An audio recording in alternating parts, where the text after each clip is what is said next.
다윗의 죽음 이후에 자신의 왕권을 위협하는 정적들을 숙청한 솔로몬은 이제 이스라엘을 다스리기 시작하는데요. 3장부터 솔로몬의 왕국이 이제 시작됩니다. 그리고 솔로몬의 다스림의 이야기가 시작되게 됩니다. 그런데 오늘 본문 3장 1절부터 살펴보면 솔로몬의 통치 처음부터 삐걱거리는 일이 발생함을 볼 수 있습니다.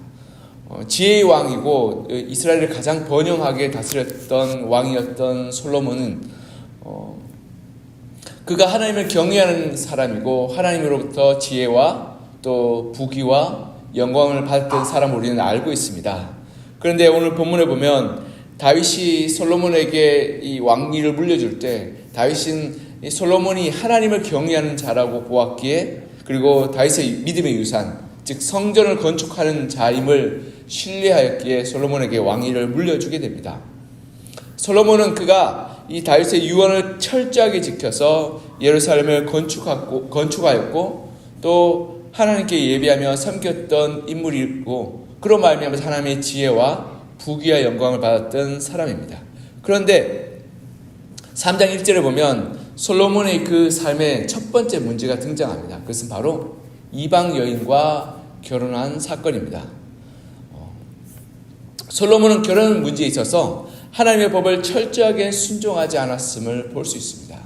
출애굽기 34장 16절에 보면 이렇게 말씀하고 있습니다. 또 내가 그들의 딸을 내 아들들의 아내로 삼음으로 그들의 딸들이 그들의 신들을 음란하게 섬기며 내 아들에게 그들의 신들을 음란하게 섬기게 할까 함이니라. 출애굽기 34장 16절에 보면 가나안 땅의 여인과 결혼하지 말라라고 말하며 이방 신들을 섬길까 두려워한다라고 말합니다. 그리고 또한 신명기 7장 3절에 4절에도 이렇게 말씀하고 있는데요. 또 그들과 혼인하지도 말지니 내 딸들을 그들의 아들에게 주지 말 것이요 그들의 딸도 내 며느리로 삼지 말 것은 그가 내 아들을 유혹하여 그가 여호와를 떠나고 다른 신들을 섬기게 하므로 여호와께서 너희에게 진노하사 갑자기 너희를 멸하실 것임이니라. 아멘. 신명기 7장 3절에서 4절에는 더 분명하게 말씀하고 있습니다. 그들과 혼인하지 말라라고 말씀하며 왜냐하면 그가 여호와를 떠나고 다른 신들을 섬기게 하므로 하나님께서 진노하실까 두려워한다라고 말씀하고 있습니다. 하나님은 철저하게 이스라엘 백성들이 이방의 그러한 백성들과 결혼하여서 신앙을 잃어버리는 것을 경고하셨습니다. 물론 사사기 시대에 룻과 같이 모압 여인 룻은 이 이스라엘 백성과 결혼하여서 이 신앙을 가지게 되었고 그러하기에 다윗의 외조모가 되었던 인물입니다. 그러한 하나님을 잘 섬기는 여인도 있었지만 대부분의 경우 이방 여인과 결혼함으로 말미암아서 신앙을 잃어버리게 되고 하나님을 떠나게 되며 다른 신을 섬기게 되는 그러한 길들로 나아가게 되었던 것입니다. 그러하게 하나님은 그것을 싫어하셔서 경고하시고 주의를 주시고 있는 것입니다. 그래서 솔로몬은 그 경고와 주의를 망각하거나 아니면 등한시하고 이 자기의 그러한 부귀와 영화와 그리고 자기의 그런 나라를 다스리기 위해서 애굽에 있는 공주 바로의 딸과 결혼하게 되었던 것입니다. 그때 당시에 이 중동 이스라엘 땅과 가나안 땅과 그 지역의 모든 패권을 가진 자가 바로 이 이집트의 파라오였습니다. 이 옛날 아마르라는 문서를 보면 이 이집트가 사실 가나안 땅까지 정복하여서 이 블레셋 지역에 있는 어귀에 이 이집트 사람 애굽의 수비대를 두고 있었음을 우리는 볼 수 있습니다. 즉 이 가나안 땅도 애굽의 그러한 군사력이 미치는 영향력이 있는 곳이었기 때문에 그렇습니다. 그래서 솔로몬은 이 자기 땅의 평안과 안전을 위해서 이 이집트의 파라오와 결혼해서 군사 동맹을 맺었던 거죠. 그러한 이것이 하나님이 싫어하는 것이고 하나님이 꺼리는 그러한 것임을 그는 알지 못했던 겁니다. 결국 그로 말미암아서 이방의 신들이 이 이스라엘에 들어오게 되고 이 솔로몬의 말년이 되면 신앙을 잃어버리고 혼탁게 되는 역사가 일어나게 되었던 겁니다. 우리가 정말 이러한 하나님의 말씀을 하나하나 잘 지키는 것 정말 중요합니다. 그렇게 지키지 않을 때 결국 흔들리게 되고 신앙도 무너지게 되는 것이죠. 제가 청년 사역할 때도 또 여러 청년들이 저한테 찾아와서 상담을 합니다. 특히 여자 청년들이 남자 친구를 만나는데 예수 믿는 교회 다니는 남자 친구를 만나기가 쉽지 않기 때문에 교회 안 다니는 그러한 남자들 만나서 결혼한다면 내가 그 친구들에게 복음 전하고 그 친구의 가족들, 즉 이 시댁이죠. 시댁 식구들도 전도할 수 있지 않겠냐라고 이야기하며 저한테 여러 가지 조언을 했습니다. 그리고 조언을 구했습니다. 근데 제가 그러한 질문 가운데 너가 정말 그렇게 하면 너무 좋겠는데 그러면 연애할 때 그 남자친구를 데리고 와서 교회에 같이 신앙생활하고 세례받게 해라. 그러면 너가 정말 너 남자친구와 함께 교회에서 신앙생활 하지 않겠냐. 그런데 결혼하고 나서 이 남편을 교회에 데리고 온다는 것은 생각만큼 쉽지 않다. 많은 분들이 그렇게 결혼했다가 후회도 하고 또 힘든 시간을 많이 보냈던 것을 내가 너무 많이 봤다. 그래서 그런 것들을 좀 이렇게 미리 연애할 때, 사랑의 마음이 넘칠 때, 그때 데리고 와서 교회에서 이렇게 신앙생활하면 좋겠다라고 제가 조언하고 권면했습니다. 그런데 그 친구들이 어떤 친구들은 이렇게 한동안 기도하더니 하나님께서 자신을 그 남자친구와 가족들을 구원하기 위해 선교사로 보냈다고 응답받았다고 이야기하며 그 남자친구와 결혼하겠다고 호언장담한 친구들도 있었습니다. 하나님께서 나를 선교사로 부르셨어요. 근데 그중 대부분이 몇 년 지나고 나서 혼자 신앙생활 하는 것도 지키는 것을 힘들어하고 찾아와서 눈물도 흘리고 내가 왜 그랬을까요? 라고 속상해하는 친구들로 보았습니다. 그리고 심지어는 그렇게 결혼 생활하고 나서 어떤 친구들은 교회를 떠난 이들도 보았습니다. 이게 신앙생활 하는 것이 참 쉽지 않습니다. 가족들과 함께 신앙생활 한다는 것이 내 뜻대로 내 마음대로 되지 않는 것임을 우리는 알아야 하는 것입니다. 그러게 하나님은 그 땅에 가서 신앙을 지키기 위해서 되도록이면 이방 사람들과 결혼하지 말라라고 말씀을 하였던 겁니다. 그런데 솔로몬은 그 말씀을 어기고 그리고 그 말씀을 붙들고 살지 못하고 결국 이방 여인과 결혼했던 거죠.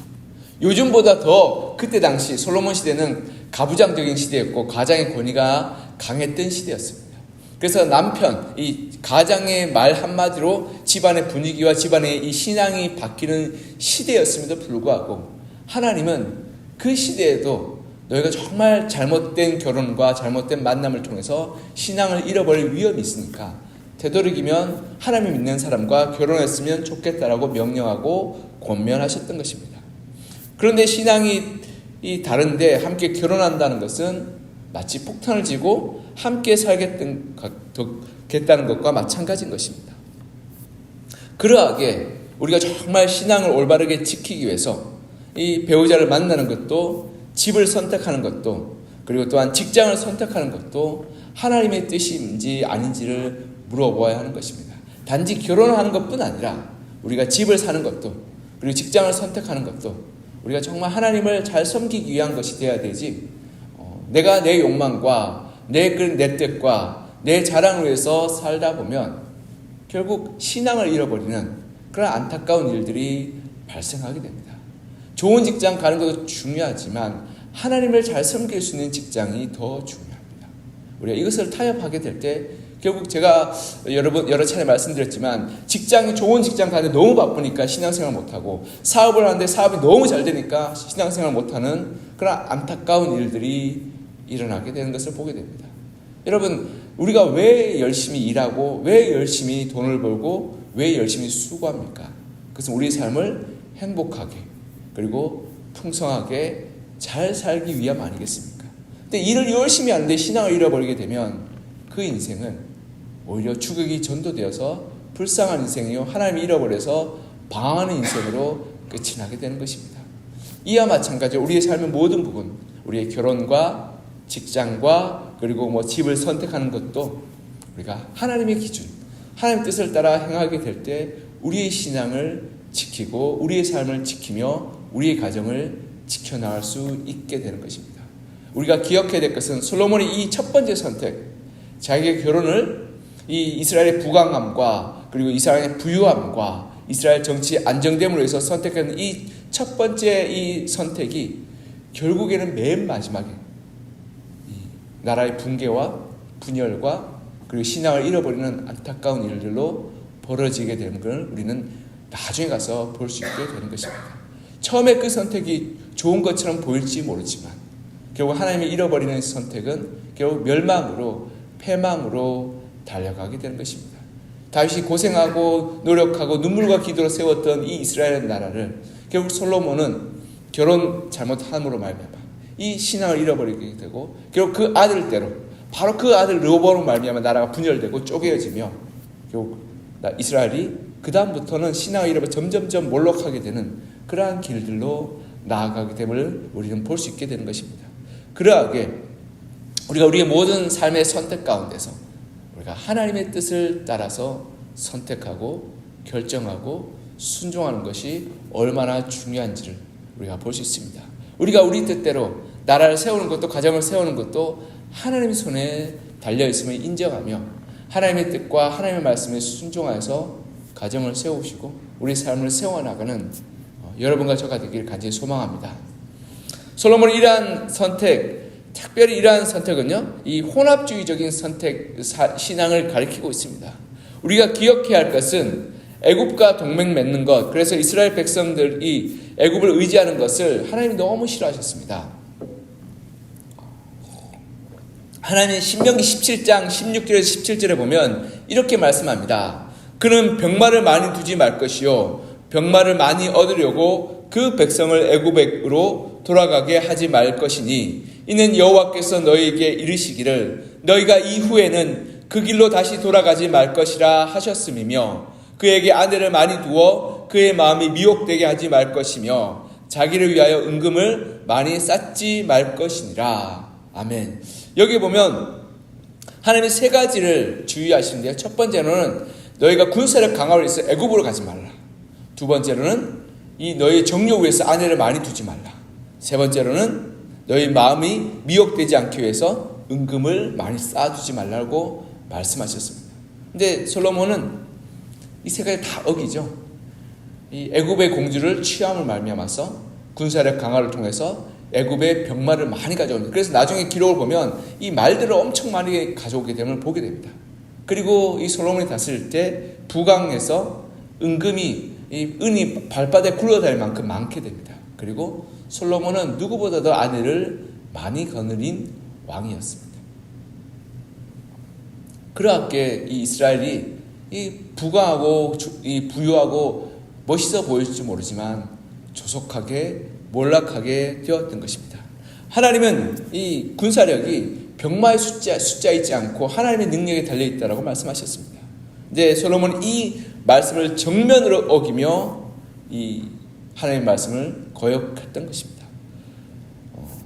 솔로몬은 물론 하나님의 성전을 세우고 하나님 앞에 예배하며 신앙생활을 열심히 했습니다. 근데 또 한 가지는 그런 하나님의 율법을 어겨서 병마를 가져오고 또 아내를 많이 취하였으며 그리고 또한 은금을 많이 소유하였던 왕이었습니다. 이게 굉장히 중요한 것인데요. 이 솔로몬의 신앙의 모습이 이 현대를 살아가는 우리의 신앙의 모습과 비슷함을 보게 됩니다. 이게 무슨 말이냐면 주일날 교회는 열심히 나옵니다. 예배를 뜨겁게 드립니다. 근데 삶으로 돌아가서는 우리 삶의 자리에서, 직장의 자리에서, 가정의 자리에서, 삶의 지경에서는 돈을 숭배하고 또한 내가 정말 세상의 것들을 신뢰하고 의지하며 또한 우리 가정 가운데서 하나님의 방법이 아니라 세상의 방법으로 가르치고 다스리고 있음을 보게 됩니다. 우리 자녀들 보면 고3이 되면 교회 안 나와도 괜찮다. 학원 다니는데 바쁘니까 이 교회 안 나와도 공부 열심히 해서 좋은 대학 가면 그 다음부터 또 너가 신앙생활 하면 되지라고 얘기합니다. 여러분 좋은 대학 가는 것 때문에 교회를 빠지게 되면 좀 어려운 일이 있으면 교회를 빠져도 되고 좀 힘든 일이 있으면 교회를 빠져도 되고 좀 이렇게 거리가 멀으면 교회를 빠져도 되고 교회를 빠져야 될 이유가 너무나 많습니다. 여러분 더 중요한 것은 내가 좋은 대학 못 가도 좋은 직장 취직하지 못해도 신앙은 살아있어야 하는 것입니다. 근데 때때로 우리가 제가 목회를 하다 보면 가끔 그런 부모님을 만나게 됩니다. 고3이 되면 이게 공부 때문에 어려울 것 같아요 라고 얘기를 정중하게 하십니다. 그럴 때마다 제가 마음이 참 안타깝습니다. 그분은 주일 열심히 나옵니다. 그런데 주일 열심히 나오는데 가정에서는 신앙으로 살지 못합니다. 직장에서도 열심히 직장 생활을 하는데 그 직장에서의 신앙생활하는 것이 세상의 방법과 세상의 지혜와 세상의 가르침으로 살아가고 있습니다. 때로는 이 불법한 방법도 저지르고 그러면서 살아갈 때 결국 그 일로 말미암아서 큰 공경과 어려움을 당하는 것을 제가 보게 됩니다. 그래서 저한테 기도를 부탁하러 오시는데 이야기를 쭉 들어보면 잘못된 방법으로 사업을 이끌어 오시고 잘못된 방법으로 일을 해오셨던 겁니다. 그러다 공경을 당해서 목회자를 찾아서 기도를 하는데 제가 제일 먼저 부탁하는 건 회개하고 삶을 돌이킵시다 라는 겁니다. 그 직장의 삶의 문제, 그 삶의 태도와 방식의 문제를 우리가 돌이켰으면 좋겠습니다. 그렇게 될 때 하나님께서 은혜와 긍휼을 베풀어 주실 것입니다. 제가 말씀을 드립니다. 여러분, 우리 삶의 문제, 교회는 열심히 나오는데 직장에서 전혀 그리스도인답지 않게 일터에서 그렇게 살아가게 될 때 결국 하나님께서 그것을 통해서 우리를 징계하시고 징벌하시고 심판하실 것입니다. 또한 우리 삶의 가치관이 우리가 정말 나눔과 베품과 섬김과 사랑이 되어야 되는데 우리가 세상의 방식과 똑같이 부동산 투자와 주식 투자와 그리고 돈을 얼마나 버는 것에 몰두하고 집중하고 그 마음에 전부가 가 있다면 우리는 세상과 다를 바 없는 신앙의 삶을 살아가게 되는 것입니다. 제가 예전에 구역 예배를 갔는데 어떤 구역 모임 가운데 갔더니 그 구역 모임에서 말씀을 다 읽고 끝나서 나눔하고 기도 제목을 다 나눈 다음에 그 뒤로도 1시간 넘게 앉아서 차를 마시며 담소를 나누는데 그 담소의 주제가 바로 부동산 투자였습니다. 어떻게 하면 집을 좋은 데로 옮길까? 그걸로 1시간 내내 이야기하더라고요. 30분 구역 모임하고 1시간 부동산 투자를 하니까 제가 마음이 너무 아팠습니다. 여러분, 정말 하나님 앞에서 우리가 결단하고 헌신하고 그리고 마음에 다짐한다면 그 일로 나눠지는 것은 내가 어떻게 그 말씀에 순종하여서 헌신할까를 나누고 고민하고 그리고 고백해야 되는 것이 마땅하지 않겠습니까? 그런데 신앙과 삶은 너무나 유리되어 있고 격리되어 있어서 전혀 다른 삶을 살아가게 되는 것입니다. 이것이 바로 혼합주의적인 신앙의 모습인 것입니다. 오늘 본문 3절에 보면 그 혼합주의적인 신앙의 모습을 너무나 명백하게 보여주고 있습니다. 우리 3절 같이 한번 읽어볼까요? 시작. 솔로몬이 여호와를 사랑하고 그의 아버지 다윗의 법도를 행하였으나 산당에서 제사하며 분향하더라. 아멘. 산당은 그 당시에 이 높은 산 위에 있는 이 제단이었습니다. 그때 당시에 가나안 땅에 거주하던 거주민들은 산당에서 예배하고 신에게 분향하였습니다. 근데 하나님은 어디에 예배하기를 원하시냐면 성막에 나와서 예배하고 제사하고 분향하기를 원하셨습니다. 왜냐하면 그 당시에는 성경이 오직 제사장들과 레위인들만 가지고 있었습니다. 왜냐하면 성경은 굉장히 귀하고 그리고 성경은 굉장히 이 값진 것이기 때문에 함부로 가질 수 없었고 또 많은 이들이 이 글자를 쓸 수 없었던 사람이었기 때문에 읽을 수도 없었습니다. 그러기에 성경의 말씀을 알기 위해서는 성막으로 나와서 제사장들이 예배 때마다 하는 그 성경의 그런 구절들을 읽고 그리고 알려주는 말씀으로 성경의 내용을 알 수 있었던 겁니다. 그러하기에 이스라엘 백성들은 하나님의 성막에 나와서 말씀을 듣고 그 말씀을 깨닫고 그 말씀대로 신앙생활을 하기를 애써야 하는데 여러분 산당에 있으면 꼭 집 앞에 있는 산에 올라가서 제사를 드리는 거죠. 그럼 얼마나 편하겠습니까? 그런데 그게 문제가 뭐냐면 성경을 알지 못하고 내 방식과 내 편한 대로 예배를 드리게 되는 것입니다. 그렇게 되면 점점 나중에 변질되면 어떻게 되냐면 가나안의 방식과 비슷한 방식으로 제사를 드리게 되고 가나안 사람이 이렇게 예배 드리더라고 얘기하는 그 방식으로 예배 드리다 보면 나중에는 가나안의 제사와 똑같이 제사 드리다가 나중에 신만 바뀌게 됩니다. 이방신을 섬기게 되는 것으로 나아가게 되는 거죠. 삶의 풍습과 삶이 그 길을 따라가게 되는 것입니다. 이는 마치 우리가 집에서 온라인 예배 드리면서 내가 듣고 싶은 거 드리다가 누워서도 예배 드리고 파자마 바람으로 예배 드리고 마음대로 예배 드리다가 결국에는 잘못된 길 이단과 사이비로 빠지는 것과 비슷합니다. 이 예배를 드리다 보면 내가 제일 똑똑하고 내가 제일 잘 아는 것 같거든요. 그러다 잘못된 길, 잘못된 방향으로 나아가게 되는 것입니다.